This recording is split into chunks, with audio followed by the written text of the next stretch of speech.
안녕하세요. 일상 속 법 CCTV의 기획, 연출을 맡은 김연아입니다. 본 다큐멘터리는 일상 속에서 CCTV의 도움이 필요한 순간 도움을 받지 못했던 저와 팀원들의 이야기를 시작으로 만들어졌습니다.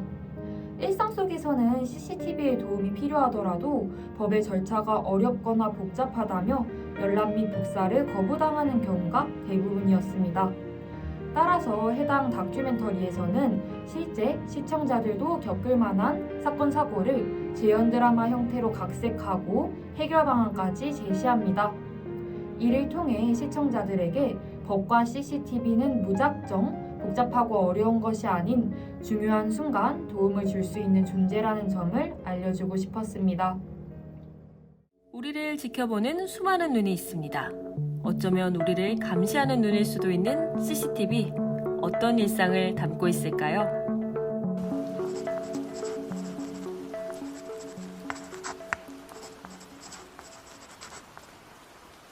다음은 실제 제작진의 경험을 바탕으로 한 재현 드라마입니다.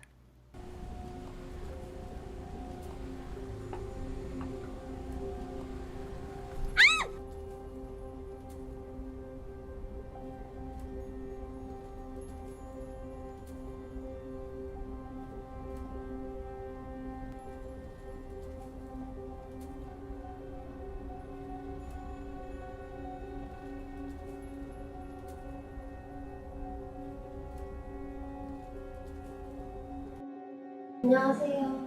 네, 안녕하세요. 혹시 이 주변엔 CCTV가 따로 없나요? 예, 이 주변에는 CCTV가 없는 골목이라 혹시 무슨 일이 있으신가요? 방금 제가 요 앞에서 접촉사고가 났는데 차량이 도주한 상황이어서 혹시 실례가 안 된다면 카페 CCTV라도 열람할 수 있을까요? 아, 그럼 죄송합니다. 저희가 카페 손님들 모습이 담겨 있어서 함부로 보여드릴 수는 없을 것 같아요. 시민들은 이런 상황을 보고 어떻게 생각할까요? CCTV 영상을 구할 수 없으면 그냥 포기하고 갈 것 같습니다. 일단 경찰에 먼저 가서 제 상황을 설명하고 카페에서 CCTV를 보여줄 수 있게 좀 협조 요청을 해달라고 부탁을 할 것 같아요. 제가 카페에서 지갑을 통째로 한번 잃어버린 기억이 있는데 그때 먼저 카페 주인님께 분실물이 있는지 없는지를 확인한 다음에 없다는 답변을 들어서 혹시 CCTV를 볼 수 있는지 여쭤드렸더니 아까 다음과 같은 동영상과 비슷하게 일반 사람들의 모습이 담겨 있어서 그건 어려울 것 같다고 답변을 들은 적이 있습니다. 예전에 코인 노래방에서 지갑을 잃어버렸던 적이 있는데 그때 이제 코인 노래방 CCTV를 보여달라고 했는데 사장님이 그거는 개인 사정상 좀 힘들 것 같다고 안 보여주신 적이 있습니다. 혼자서는 쉽게 도움을 못 구할 것 같습니다. 구해야 된다고 생각합니다. 아까 그 상황 같은 경우에는 어쨌든 뺑소니 같은 상황이라 뭔가 저의 신체에 문제가 생길 수도 있는 부분이기 때문에 저는 저를 지키기 위해서 일단은 어떻게 법을 찾아보고 경찰에도 얘기해보고 계속 도움을 요청할 것 같아요. 그래서 우리는 이런 경우 어떤 과정으로 수사가 진행될지 경찰을 찾아보기로 했습니다. 여러 곳의 경찰서를 방문해 자문을 구했지만 명쾌한 답변을 듣기는 어려웠습니다. 그런데 다행히 전 송파경찰서 경찰관을 만날 수 있었습니다. 골목길에서 뺑소니차에 치였습니다. 주변에 CCTV는 없었고 유일하게 카페에만 있었는데요. 그런데 카페에선 CCTV를 보여줄 수 없다고 합니다. 경찰관님, 이럴 땐 어떻게 해야 하는 건가요? 예. 뺑소니 교통사고가 발생을 하면은 현장에서 112 신고를 하거나 또한 그 경찰서를 찾는 경우에 경찰관이 현장에 출동을 해서 사건을 접수를 해서 교통조사계에 인계를 하면은 담당 조사관이 현장에 출동을 해서 주변 CCTV나 또한 그 주차되어 있는 차량의 블랙박스 영상을 참고로 수사를 해서 뺑소니범을 검거를 하게 되겠습니다. 요즘은 곳곳에 CCTV가 많이 설치가 되어 있고 화질도 많이 좋아졌습니다. 그래서 뺑소니 교통사고를 내고 도주한 범인은 반드시 잡힐 것입니다. 네. 제가 근무할 당시에는 CCTV가 많지도 않고 화질도 안 좋아서 뺑소니 사건이 많았어요. 그렇지만 지금은 CCTV와 블랙박스 등이 많아지면서 CCTV 설치가 많은 곳은 교통사고 후 도주하는 경우는 예전보다 줄어드는 추세입니다. 그렇지만 CCTV가 없는 한적한 곳에는 그렇지 않은 것으로 알고 있습니다. CCTV를 더 많이 설치를 하면은 뺑소니 교통사고는 현저히 줄어들 것으로 예상이 됩니다.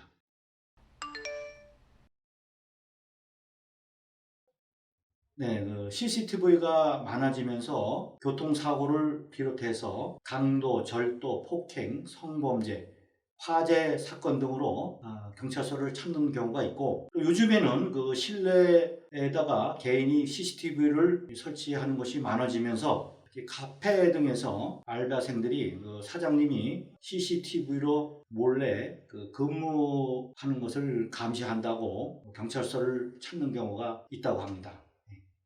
실제로 CCTV는 본래의 목적과 다르게 악용되는 경우도 많았습니다. 알바생의 근무 태도가 불량하다는 이유로 개인 CCTV를 설치하는 경우도 있었는데요. 실제 사연을 토대로 재구성한 영상을 통해 알바생의 범죄 현장을 불법 CCTV로 알아낸 사장님의 사례를 보고 오겠습니다.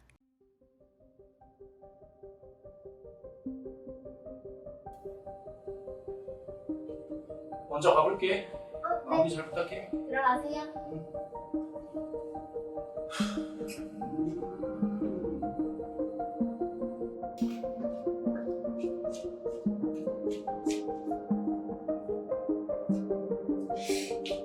왜 10,000원씩 비지? 오늘은 5만 원 납이네.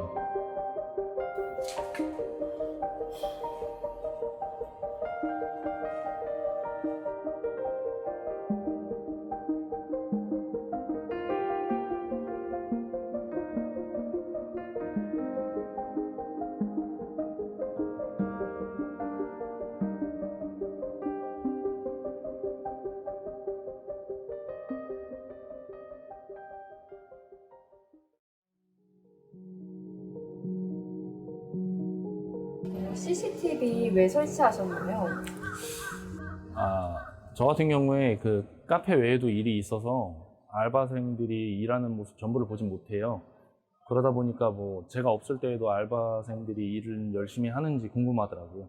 원래 일하던 알바생들 같은 경우는 어느 정도 신뢰가 쌓여서 괜찮은데 요즘 애들은 일을 설렁설렁 하기도 하니까 옆 카페 사장님 얘기를 들어보니까 뭐 알바 하나 잘못 뽑았다가 뭐 알바생이 작정을 하고 고용노동청에 사장님 신고하겠다고 협박한 적도 있다고 하더라고요. 저도 혹시 몰라서 CCTV를 설치하게 되었습니다. 그거 불법인 거 알고 있나요? 예, 뭐 불법인 거 알고는 있죠. 그런데 뭐 알바생들이 이게 불법인지조차 모르기도 하고 워낙 CCTV가 많다 보니까 그러려니 하고 넘어가더라고요. 불법인 줄 알면서도 설치하게 된 이유가 있을까요? 사실 알바생이 처음 오고 나서부터 기분 탓인지 시제금이 맞지 않았어요. 처음에는 뭐 잘못된 건가 싶어서 넘어갔어요. 근데 또 이게 이외에도 새로운 알바생이 일하는 시간대 중에 점심시간이 되면 사람이 많이 몰려서 제가 가끔 도와주곤 합니다. 근데 알바생이 손님이 많이 있는데도 뭐 일하는 척 하면서 중간에 뭐 폰을 보거나 간식을 먹거나 하더라고요. 요즘 단골 손님들한테 컴플레인도 들어오던데 저랑 같이 있을 때는 제가 태도 문제를 이야기해 줄 수 있지만 또 혼자 있을 때는 제가 옆에서 감시를 못하니까 불안하더라고요. 이런 심증만 있는 의심과 태도 문제로 알바생이랑 마찰이 많이 있었어요. 이런 불신이 쌓이다 보니까 어쩔 수 없이 CCTV를 설치하게 된 것 같아요. CCTV가 있다는 사실을 알으셨나요? 아니요. 물론 매장 안에 CCTV가 있을 순 있지만 알바생을 감시하는 목적으로 CCTV가 있다니 좀 소름 돋고 거기서 더 일 못할 것 같아요. 사장님이 불법 CCTV를 통해 근무 태도를 지적했는데 이때 기분은 어떠셨나요? 물론 제가 잘못한 건 맞는데 아니, 그런데 CCTV로 저를 감시하는 게 좀 소름 돋기도 하고, 어쩐지 제가 알바 중에 쉬는 시간에 막 갑자기 타이밍 좋게 연락이 오고 그러더라고요. CCTV를 제 동의 없이 설치하는 것도 잘못 아닌가요? CCTV가 있는 알바와 없는 알바, 마음가짐이 달라질 것 같으신가요? 당연하죠. 뭔가 CCTV가 있으면은 저를 감시하는 느낌에 약간 나를 못 믿나? 뭐 그런 생각도 할 것 같고, 괜히 제 모든 행동에 조심해서 할 것 같아요. 이처럼 CCTV가 당사자의 동의 없이 설치된다면 법적인 증거로서 활용되기도 어렵고 개인의 불쾌감을 증대시키기도 합니다. 위와 같이 악용될 여지가 있는 CCTV, 본래의 목적은 무엇이었을까요? 경기시청자 미디어센터의 CCTV 보안 담당자에게 자문을 구해보았습니다. CCTV 설치 목적은 이용하는 사람에 따라 다양합니다. 도로와 같은 경우 교통정보 수집, 범죄 예방, 차량 번호 인식 등의 목적으로 CCTV를 설치하기도 하는데요. 저희 경기시청자 미디어센터에서는 방범 보안용으로 CCTV를 설치하고 있고 대부분의 회사들도 보안 문제로 CCTV를 설치하는 경우가 대다수입니다. 제가 법 전문가는 아니지만 CCTV 열람을 해야 할 때 개인정보보호법 때문에 열람하기 힘들다라는 말을 가장 많이 듣는데요. 개인정보법은 아무래도 일반법이라 두루뭉실하게 쓰인 경우가 있는데 이러한 특징 때문에 상황에 따라 다르게 해석될 여지가 있다고 생각합니다. 사람들이 처한 상황이 모두 달라서 법조항에 나의 현재 상황을 어떻게 대입하느냐에 따라 CCTV를 열람하는 것이 합법이 되기도 하고 위법이 될 수도 있습니다. 예를 들어 공공기관에서 직원들의 근무 태도를 감시하기 위해 CCTV를 설치하는 경우도 다양한 판례가 나올 수 있습니다. CCTV 기록을 보고 근로 태도를 지적한다면 CCTV 자체는 이에 대한 근거가 될 수 없습니다.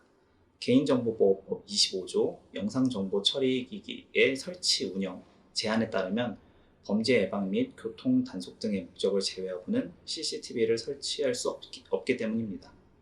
따라서 이런 영상 자료가 법적인 근거로 채택되지는 않지만 만약 해당 영상으로 밖에 근태 문제를 입증할 수밖에 없는 경우 개인정보보호법 위반을 감수하고 증거로 활용하기도 합니다.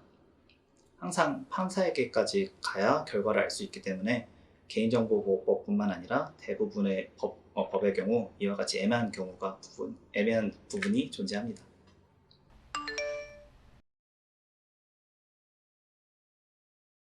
CCTV의 경우 기기에 따라 약간의 차이가 있으나 공공기관은 25에서 30일, 민간기관의 경우 평균 20일 정도 CCTV 영상을 보관하게 됩니다. 따라서 CCTV 영상 확보가 필요한 경우 빠르게 움직여 증거자료가 지워지기 전 영상을 확보하는 것이 중요하다고 말할 수 있습니다. 일반인들의 입장에서는 먼저 경찰을 빠르게 찾는 것이 도움이 될 수 있습니다. 그러나 절차가 복잡하거나 개인정보보호법 등 강화된 법률에 따라 간혹 경찰에서도 비협조적일 수 있습니다.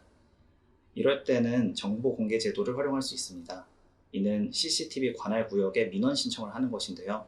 만약 개인정보보호법 때문에 타인의 정보를 삭제하려면 너무 금액이 많이 들어간다는 공무원의 답변을 들었을 경우 사비로 업체에 문의했을 때 타인의 개인정보를 마스킹하는 데는 5만 원 이하의 금액만 발생한다는 점 등을 활용하면 좋겠습니다. 사설 업체를 통해 마스킹하는 것도 가능하며 개인정보를 가리는데 수백만 원이 든다는 것은 거짓 정보이기 때문에 이와 같은 사실을 인지하고 잘 대응하면 좋을 것 같습니다. 막상 신고 절차가 어렵고 복잡해 보여도 사실은 간단히 해결할 수 있기에 넘어가기 어려운 사건 사고에 잘 활용하면 좋을 것 같습니다. 이와 같이 개인정보보호법은 사례에 따라 다르게 해석될 여지가 있기에 해결법으로 제시하기는 어렵습니다. 그러나 여러분에게도 CCTV를 열람하고 활용할 권리가 있다는 점 잊지 마세요. 앞서 재연 드라마에서 보았듯이 불합리한 상황은 여러분에게도 찾아올 수 있으니까요. 여러분의 모든 순간을 기록하는 CCTV, 결정적인 순간 당신의 유일한 목격자가 될 수 있습니다.